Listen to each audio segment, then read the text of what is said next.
continuing the sports theme, I think the Scottish Women's Football Federation are unique, I think, amongst sporting bodies in that they have promised or stated that they won't accept sponsorship from gambling, alcohol, or tobacco companies. And I think that's a wonderful stance for sporting, particularly with youth sporting and young women.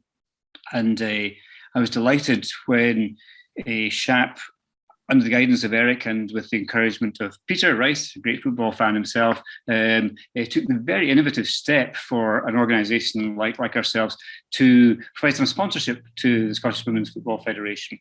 And that sponsorship continues to this day. And indeed, Eleanor, who succeeded Eric as the director of SHAAP, and myself have a meeting tomorrow, a photo opportunity with Marie Todd, the Public Health Minister, at Hearts training ground, Oriam, with the Hearts junior team to reinforce this link and this sponsorship.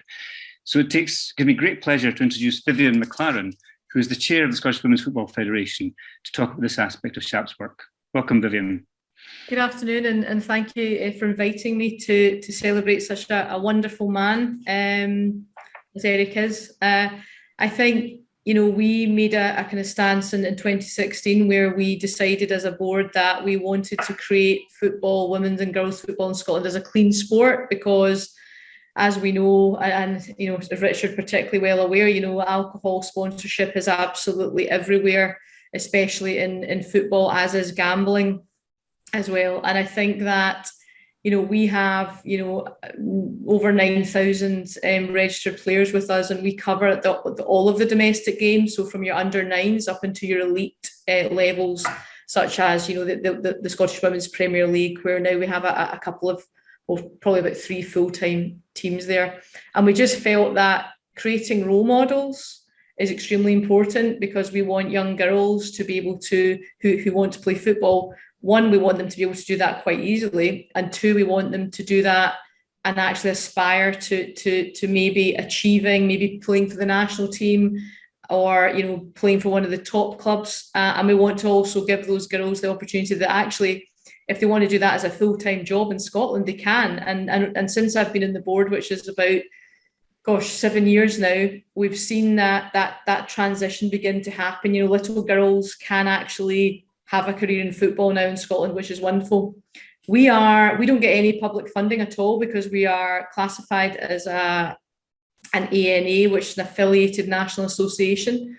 So we get a small contribution from the Scottish FA every year, and we rely heavily on commercial income. Now, we've been approached several times by alcohol brands over the years wanting to put money into the game, but with probably over 80% of our members being under 18, we just felt we have to be a responsible organisation. We need to encourage girls and women, to look at not only being, the best that they can be, and whether that's elite football, great, whether that's recreational football with your friends, that's absolutely fine. But, physically healthy and mentally healthy, and the well-being aspect of it is vitally important. And thanks to us taking that stance, we got a bit of flack. I will not name clubs that gave us a bit of flack for that, but Eric, reached out just to talk about it a bit further, about some research that he was doing. And, therein began a kind of a wonderful relationship. And in 2019, SHAAP became one of our first ever youth sponsors of the game. And that's looking at the elite end of the youth game, which is under 15s and under 19s. And it's just hugely important for us. It's hugely important from a messaging perspective. As I said earlier, we've got wee boys and wee girls, and it's some of the wee boys' favourite players play for our Scottish women's team, because they are not in that position where, oh, that's a girl. So it's all about the role models. It's all about us trying to educate our members on how to lead a healthy lifestyle. And, we have been, queried as to, why are you turning down the amount of times I've been on radio or been asked about it in media, why are you turning down money into the game? We want long-term partnerships that will benefit the game. We do not want short-term injections of cash, although that's very useful. And so SHAAP has been just a perfect partnership for us. And I can't make the press call tomorrow because I'm afraid I'm down in Nottingham for the week.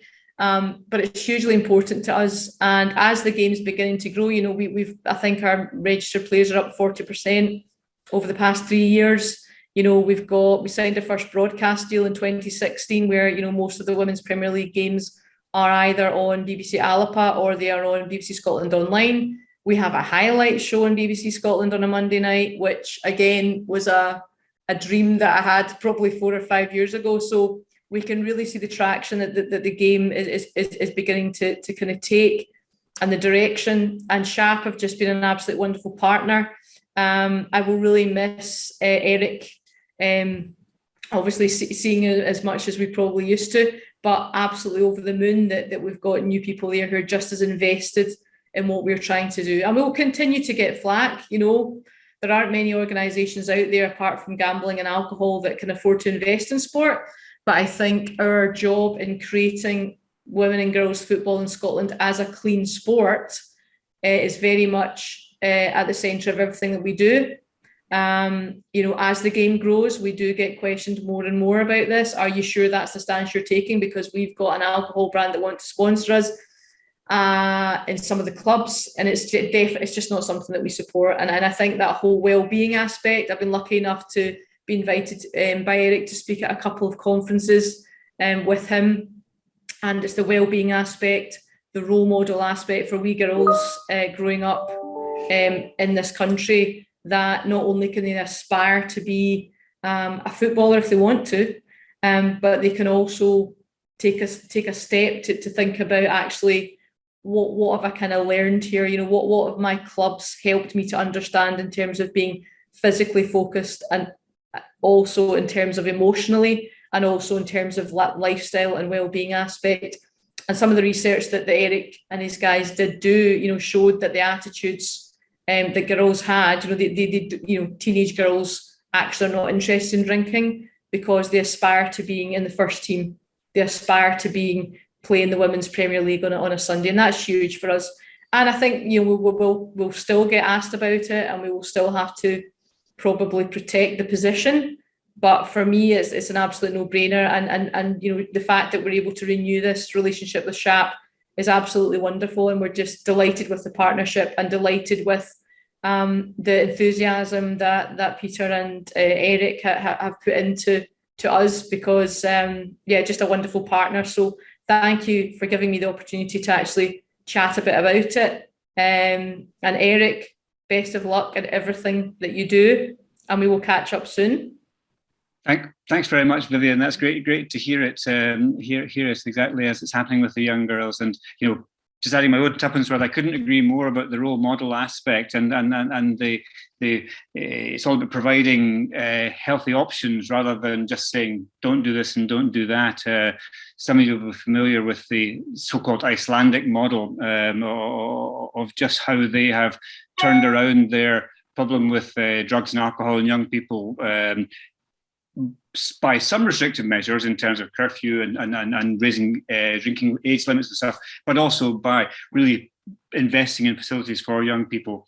And it'd be nice to think that in some future time, the pressure on you, if you like, might be less if we could get legislation through on this topic. That would be wonderful. And there's a lot of evidence to back it up.